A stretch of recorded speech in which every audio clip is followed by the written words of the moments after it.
Hunting at these altitudes is high risk. And the ibex just raised the stakes. Mom watches on. He needs to do this on his own.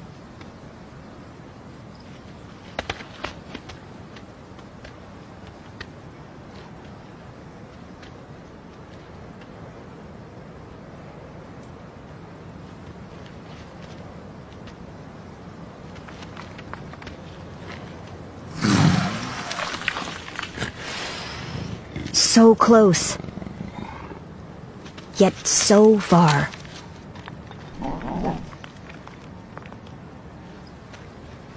It might look like a failure, but even a top predator needs to know his limits. Soon, these 3 cubs will be on their own, relying on the skills that they've learned.